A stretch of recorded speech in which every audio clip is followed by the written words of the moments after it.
Ya pemirsa, terima kasih Anda kembali bersama dengan kami di Teras TV-mu. Pemirsa, kita masih membahas tentang sebuah perubahan yang bisa terjadi kalau kita benar-benar menjadi seseorang yang terus berpikir dan belajar pastinya mengamati kehidupan sekitar. Jangan sampai kemudian hati kita mati dan tidak bisa menerima hal-hal baik apapun begitu ya. Nah, tapi kemudian bagaimana kalau Ustadz Haris sendiri ini pengalamannya awal mula bisa terjumus dalam pemikiran yang keliru? Iya, tadi saya ini memang orang yang sebetulnya kurang begitu tertarik dengan agama. Artinya saya tidak taat lah dalam beragama.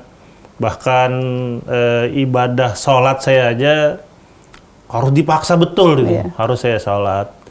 Jadi justru pada saat saya jauh dari agama, kemudian saya melihat ada ketika saya masuk SMA itu, di menjelang naik kelas 2 itu, saya ada acara tertentu keagamaan di sekolah saya.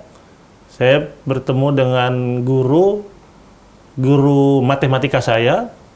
Dia bukan guru agama, tapi kok saya lihat bagus pemahamannya tentang agama. Bagus menurut saya pada saat itu, gitu kan.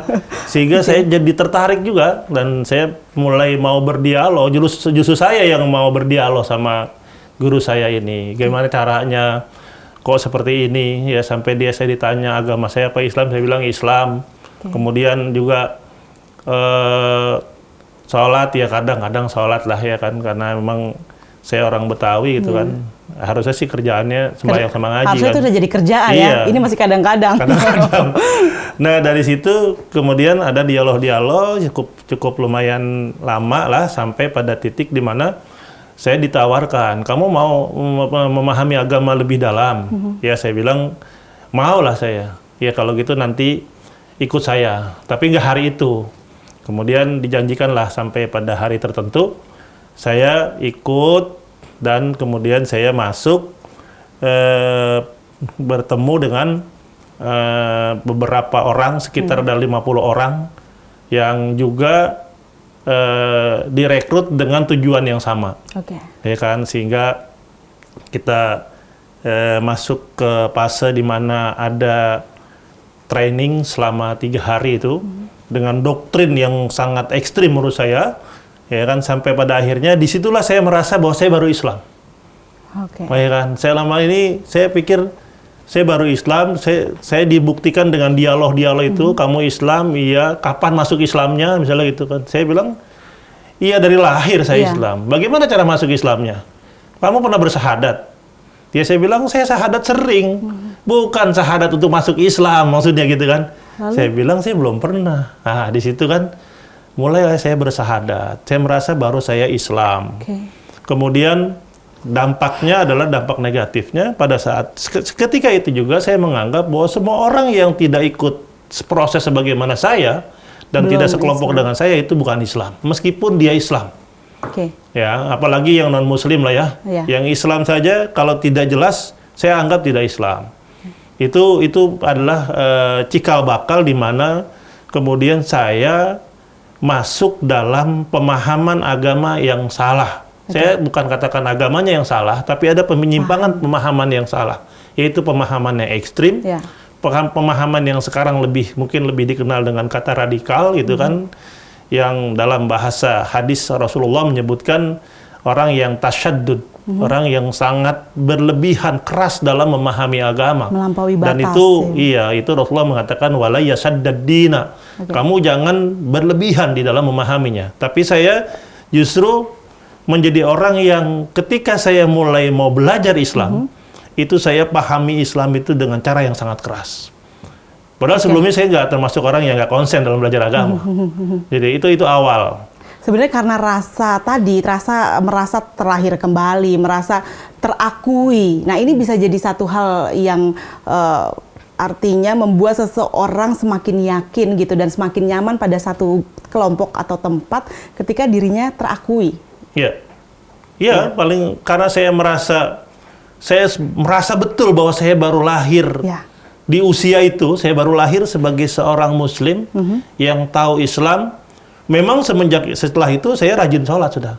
Cuma memang karena saya punya pemahaman yang keras, saya tidak mau sholat bersama orang-orang yang tidak sepaham dengan saya. Ya kan, bahkan saya juga tidak mau sholat di masjid-masjid yang umumnya ada masjid di Jakarta, di Indonesia ini. Karena menurut paham kami dulu dengan ekstrimnya, dan ini paham yang salah, tidak boleh ada lagi, adalah saya menganggap masjid itu adalah masjid yang diror. Masjid yang bukan memakmurkan Islam, tapi tempat sarangnya orang-orang yang memerangi Islam berada dalam masjid. Itu pemahaman yang saya rasa, pemahaman yang saya tidak boleh tertawa melihat ini sebetulnya. Saya sedih dengan pemahaman-pemahaman itu. Ya kan, apalagi sekarang saya merasa butuh sekali dengan masjid ya. Apalagi ketika kita kena COVID-19 ini, Masya Allah, saya rasakan rindu sekali dengan masjid. Dulu kok saya sangat anti dengan masjid gitu. Artinya saat Ustadz Haris bisa menerima pemahaman tersebut, apakah kemudian bagaimana respon dari keluarga begitu ya? Tadi kan kalau dibilang berarti sebenarnya Ustadz Haris sudah tidak bisa lagi juga bersentuhan dengan keluarga dan lain sebagainya. Itu kehidupan Ustadz Haris saat itu seperti apa? Kalau awalnya secara umum, bapak saya sih senang melihat saya berubah. Karena dari tidak rajin sholat jadi rajin sholat. Cuma baru melihat dari sisi ritual. Belum melihat dari sisi pemikiran. Ya kan secara ritualnya sudah baik lah. Tapi bagaimana sekarang intelektualnya, ya kan? Belum lihat tuh. Tapi ketika kemudian saya mulai melakukan mengutarakan pendapat-pendapat saya yang ekstrim, berdiskusi, begitu ya, baru di situ dilihat, wah ini kok beda. Kalau istilah orang Betawi bilang, ini bukan anak ayam, anak bebek gitu kan. Ternyata dia bukan, ya kan, kalau anak ayam tidak bisa berenang, kalau ada anak bebek ini bisa berenang nih. Artinya sudah tidak lagi satu induk dengan apa yang kami pahami gitu. Nah itulah kemudian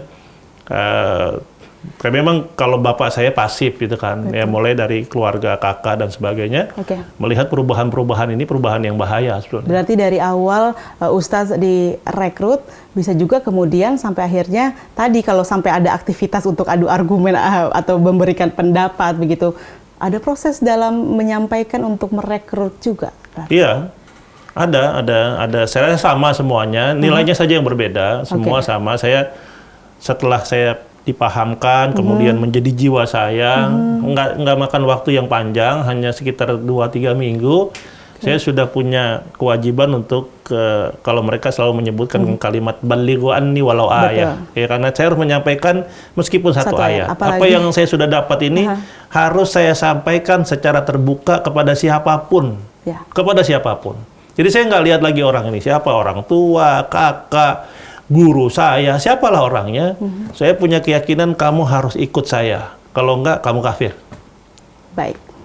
Kita masih akan berbincang lagi pastinya karena ketika melakukan tindakan atau melakukan kegiatan tersebut pemirsa, pasti ketika seseorang melakukan sesuatu ada motivasi atau mungkin ada sesuatu yang dicari atau tujuannya seperti apa? Kita akan bahas usai jeda, tetaplah bersama kami di Teras TV-mu.